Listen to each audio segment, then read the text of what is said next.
Yo, what is up? Welcome to NinjaGeek Games. All or Nothing Productions have a couple of saga games within their collection, such as the Fantasy Adventure Killforth series and the historic Epic Battle system.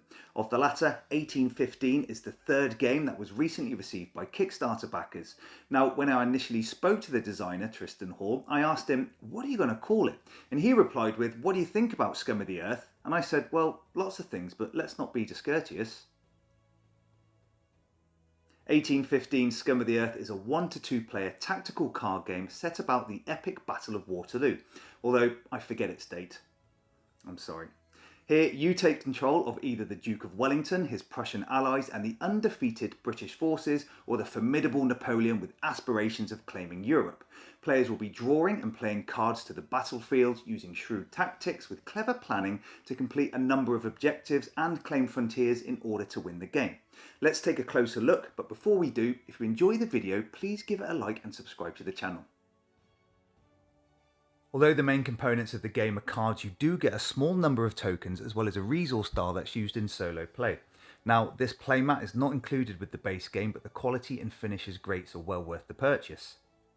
The majority of cards are split into two decks, one for the French army and the other for the British-led coalition, and within these decks are various subtypes. Each army will get a leader that starts the game in play, and these are double-sided so you can choose who you represent. Your main deck is pre-constructed that is specific for each army, comprising units that can be infantry, cavalry and artillery to include devastating cannons. You also get characters from history that played an important part of the battle or events leading up to it, and these are in most cases more powerful with additional abilities or greater health. There are attachments that can be placed under certain cards, and these can buff the stats of leaders and characters, using tokens or provide bonus abilities over time. And lastly, event cards that have a one-time ability or cancelling effect, and these become important during the game.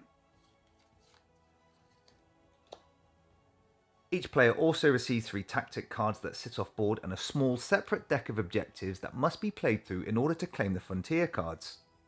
Now, these frontiers are placed along the central board area, separating the two armies. For most of the game, they don't do much, but once the players have reached the final objective, the Battle of Waterloo, only then can you start to show your strength at the frontiers. There are various tokens used to mark stat changes or card states that are placed onto units and characters as reminders, as well as damage tokens with colours specific to each army. So, just a little bit of information about the various cards in your deck, where the leaders, characters and units all have a similar layout. Each card has a cost within the red seal that must be paid for to play the card from hand, and 2 different battle attributes that are zeal and might, and it's these stats that support you progressing through objectives and claiming frontiers. Each unit or character will also have a health stat, and this icon indicates the card type for reference. We may have a number of keywords, and any special abilities the cards has will be present here, along with some flavour text at the bottom. The first thing you've probably noticed already is the exceptional illustration on individual cards, and I've said this many times before. Without doubt, All or Nothing Productions produce some of the best artwork and narratives in any game I own. It's not just about the quality, but also the attention to detail to include the uniforms, military rank, background art, as well as the flavour text. It's clearly obvious that if this much research has gone into a game, then we've already set out on a correct path for thematic and immersive play. The game is simple to learn, but the complexity and challenge comes within the strategic elements of the game, whether deploying units to the battlefield, activating their abilities or using them as a resource, let alone trying to utilise the actions of your set-aside tactics cards. There's so much going on that your next turn could be changed simply by what the opponent did. As we saw, the game comes with 2 pre-constructed decks, one for each army. Firstly, this means there is no other content that you must buy to boost decks. Everything you need is in the box.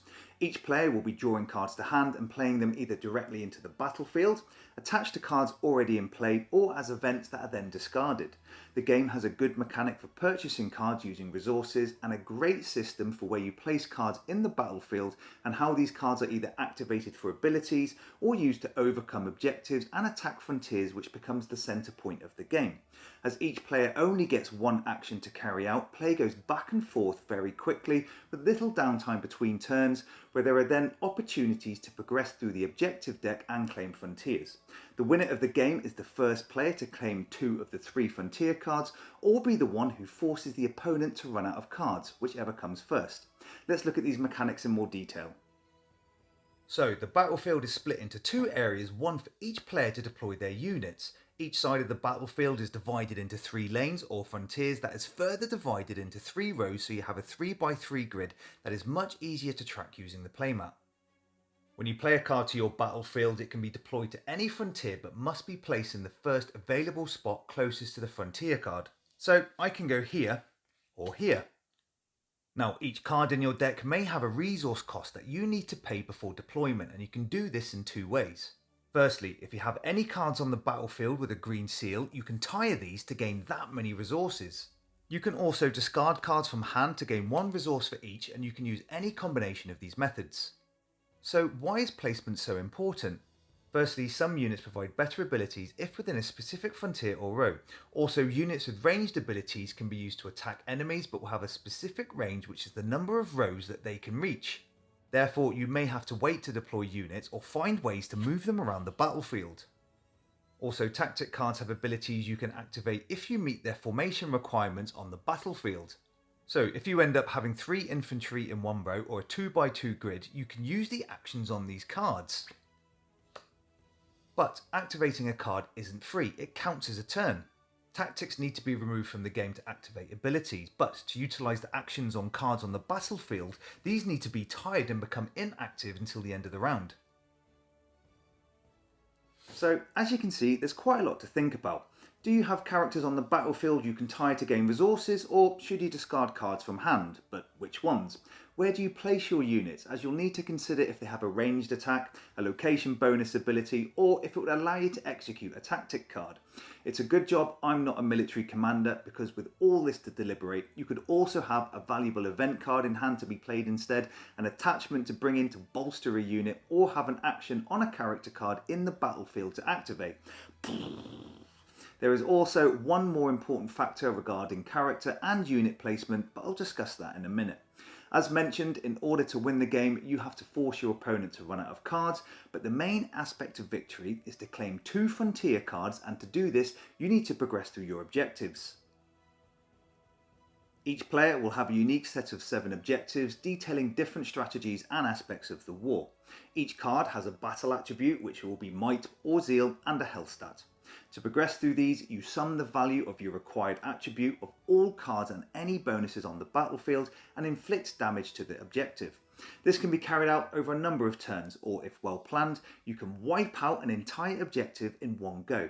But you can only count the battle attribute of cards that have not been tied for resources, actions, or by the enemy for this purpose. Now, as the majority of cards that grant resources will also provide a higher battle attribute, it becomes a trade-off between gaining these precious resources to get more units on the battlefield, or wait to deliver a big assault to the objective. Each of these objectives require different battle attributes, values and damage, as well as these decks being unique to each player. So whilst you're concentrating on might to overcome the objective, your opponent may require zeal. Being the first player to reach the last objective, which is always the Battle of Waterloo, doesn't win you the game. It means you gain an advantage and begin chipping away at the frontiers. This is done with a similar fashion to overcoming the objectives, except you carry this out separately for all cards associated with a particular frontier. And rather than compare the value to the frontier, you instead compare the sum of first might and then zeal with the opponent's values. The winner of each battle attribute gets to place damage tokens on each frontier. As the game progresses, units may move, become destroyed, or tire, and this will alter the result for the next turn. So, from deploying cards to the battlefield combined with applying tactics and events along with attachments and unit actions, you need to ensure your planning results in the ability to quickly progress through the objectives to begin assaulting the frontiers. Scum of the Earth offers exceptional strategic play in a competitive and asymmetric card game with many decisions to be made in order for your plan to bear fruit. The objectives make it feel like you're in a mini campaign of sorts, and it's very well balanced regardless of which army you choose. It's well structured by means of short rounds culminating in objective exploits or frontier assaults.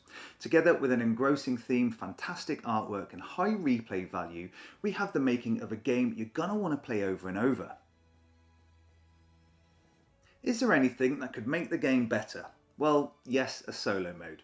Here, you play against a foe with a well thought out AI and clever decision tree for drawing and deploying cards and taking actions.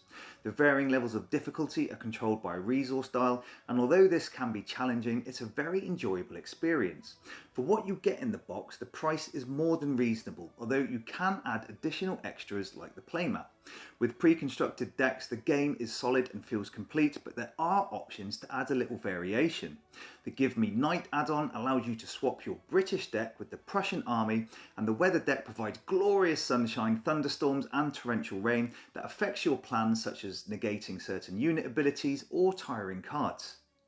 This weather deck can be used in any of the games belonging to the series and adds a deeper level of tactic and thought behind play. For a base game, you don't have to have any knowledge of the Battle of Waterloo to enjoy the game. If you're a history buff, then yes, this will certainly appeal to you, but each card has some flavour text detailing who characters are, a unit's role, or important events that took place during this time, and if you're not learning, are you really having fun? Scum of the Earth was a highly anticipated Kickstarter for me that did not disappoint. Although I haven't tried it, you can play the game at a higher player count, a 2v2 skirmish, which looks fun, and there are some variants included for how cards are drawn or randomising objective cards. Thanks for watching. Please give the video a like and subscribe to the channel if you enjoy the content. This is NinjaGeek Games. Cheers.